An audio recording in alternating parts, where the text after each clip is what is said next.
Pullbacks are where smart traders enter, not breakouts. In this video, you'll learn 8 simple and effective ways to catch pullbacks with precision across any market. These techniques will help you avoid chasing price and start trading with confidence. Let me share something that could change the way you trade. Every market moves in 2 phases: impulsive moves and pullbacks. The impulsive move is where smart money makes money. The pullback is where most retail traders get trapped. Your success depends on spotting when the pullback is ending and the next strong move is beginning. In this video, I'll show you 10 powerful ways to catch pullbacks and trade with the smart money, not against it. The first way to catch a pullback is the break and retest technique. When the market is trending up, it means buyers are in control, so we're looking for buying opportunities. As price approaches a resistance level and then pulls back, that resistance becomes an important reference point. Once the market breaks above it and pulls back to retest it, that's where the pullback often ends and the next impulsive move begins. In the downtrend, it's the opposite. Sellers are in control. Price approaches a support level, bounces, and then comes back to break it. When it pulls back to retest that same support, now turned resistance, it becomes a key level where the next bearish move is likely to start. Let's look at an example in an uptrend. Here, the market is making higher highs and higher lows, a clear sign that buyers are in control. Price approaches a resistance level, pulls back slightly, then breaks above it with momentum. Now watch what happens. It comes back to retest the same level it just broke. That level, which was resistance, now acts as support. This retest gives us the perfect entry point. The pullback ends here and the next impulsive move begins, right in line with the trend.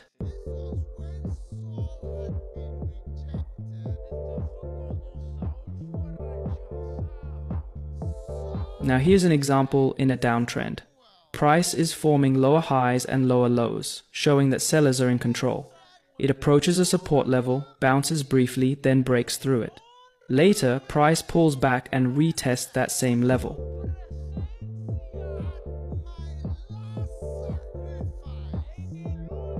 But this time it acts as resistance. That retest is our signal.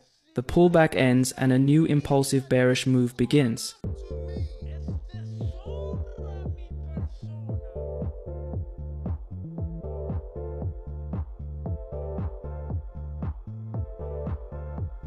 The second way to catch a pullback is using Fibonacci retracement levels.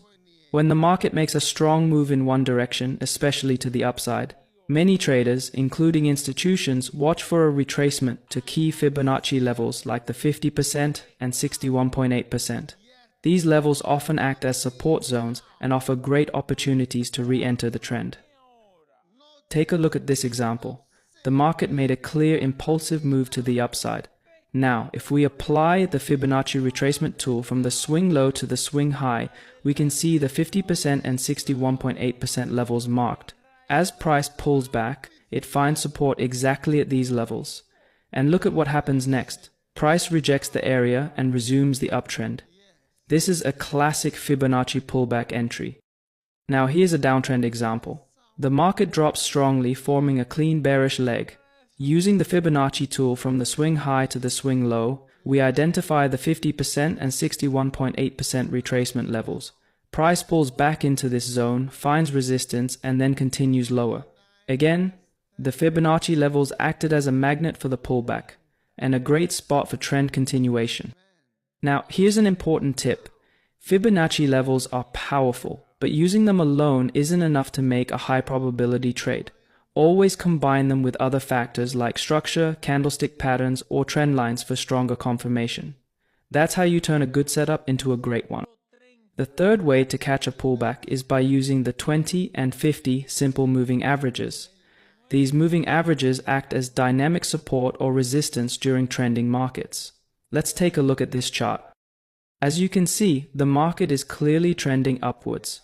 Each time price pulls back toward the 20 or 50 simple moving average, it gets rejected and continues higher. These moving averages are acting like a dynamic support zone, helping us identify where the pullback is likely to end and where the next impulsive move may begin. Now let's look at a downtrend. In this case, the 20 and 50 simple moving average are acting as dynamic resistance. Each time price pulls back into them, it gets rejected and continues to drop. This makes it easier to catch the end of the pullback and enter in the direction of the trend.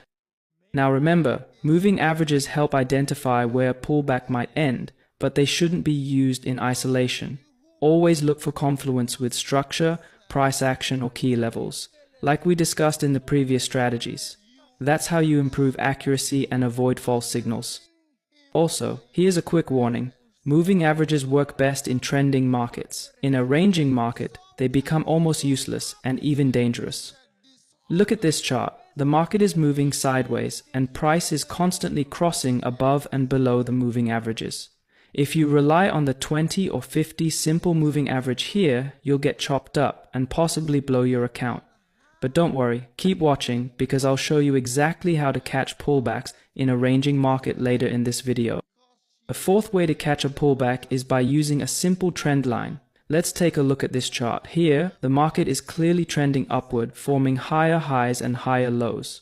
We've drawn a trend line connecting the swing lows, and look what happens. Each time price pulls back to that trend line, it finds support and continues higher.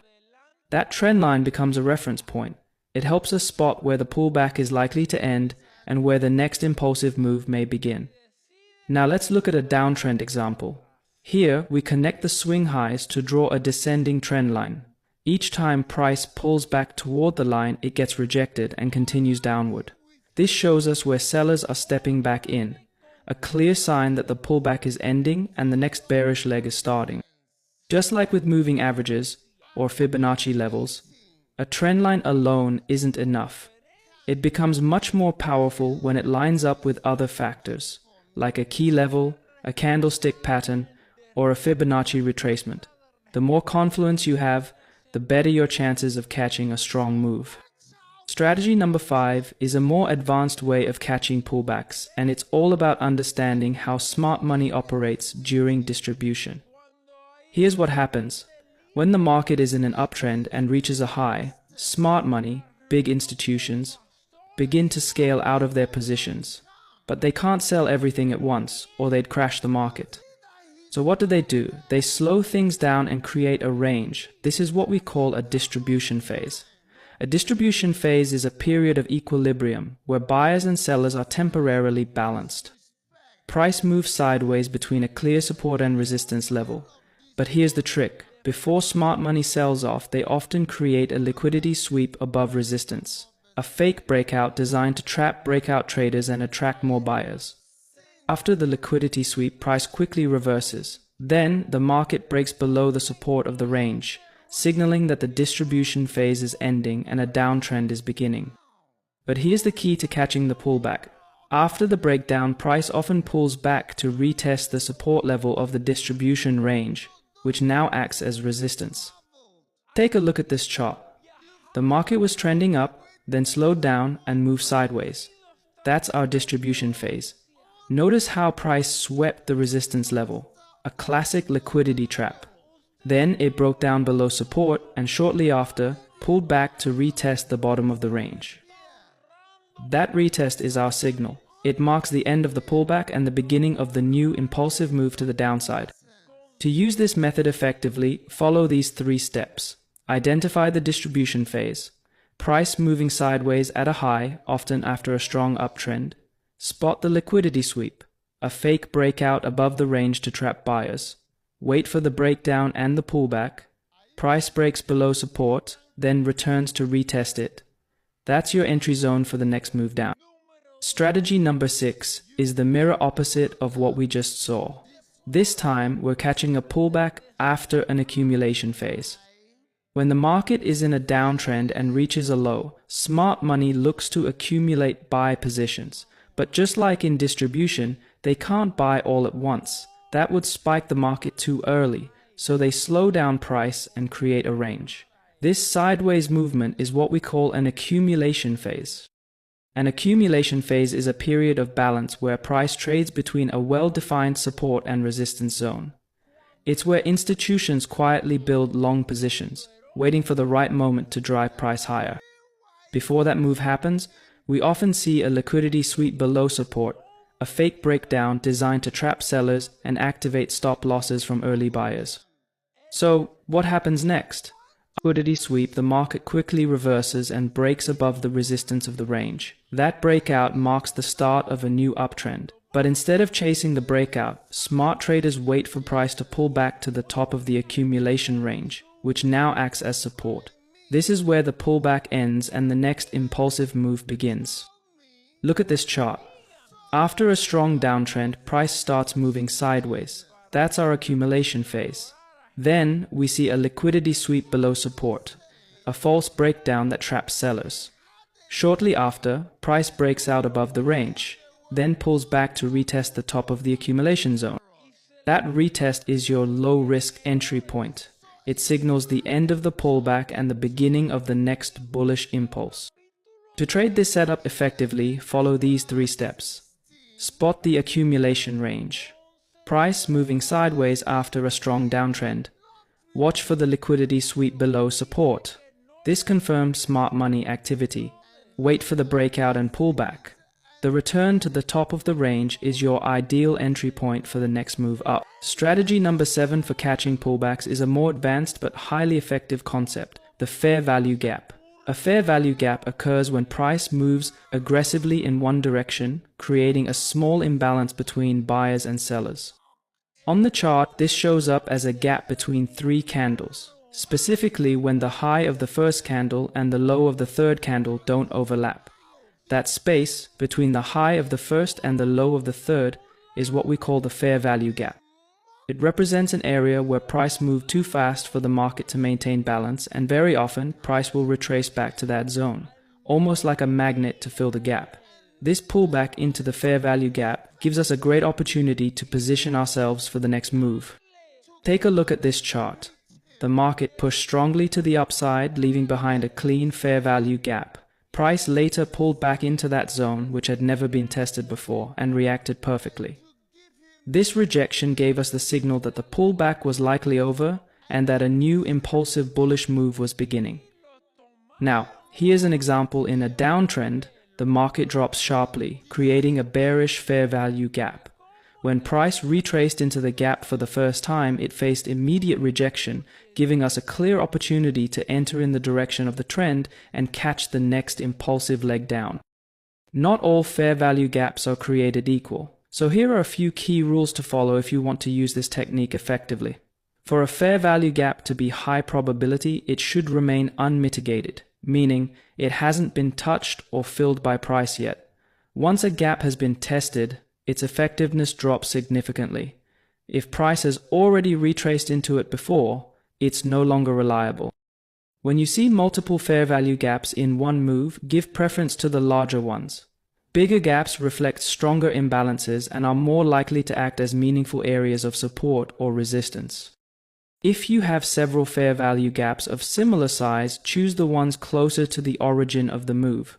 These gaps, located in the lower part of an uptrend or the upper part of a downtrend, tend to work better because they're where smart money often initiates their positions. One last thing. Always watch how price reacts when it returns to the fair value gap. If price closes deep inside the gap or completely invalidates it by closing beyond the level, that's a red flag, and the setup may no longer be valid. You want to see a clean rejection, ideally with strong momentum, confirming the continuation of the trend. Now, let's move on to strategy number 8, and this one's a bit more advanced, the breaker block pullback. A breaker block is essentially a failed order block, but it turns into a valuable opportunity. Here's how it works. When an order block is expected to hold, but price breaks right through it, that same level flips and becomes a breaker block. Now, when price returns to retest it, that's your pullback, and that's your potential entry. Now, let me show you a chart example that brings everything together, all the criteria for a valid breaker block. We start with a clear swing high followed by a swing low. Then, the market makes a strong push upward, breaking and closing above the previous swing high. This move confirms a valid order block and signals strong bullish momentum. However, after sweeping the buy-side liquidity, price quickly reverses. This reversal marks a shift in sentiment, and the market forms a new higher high before starting to drop sharply. As the decline continues, price breaks and closes below the low of the last bearish candle, confirming a market structure shift to the downside. At this point, the bullish order block we identified earlier becomes a bearish breaker block. Now here's where the pullback comes in. After the structure break, price pulls back into the breaker block zone. This retest gives us the ideal entry point. Price pauses briefly, accumulating more buy orders, and then rejects the breaker block and continues the downward move with strong momentum. So there you have it.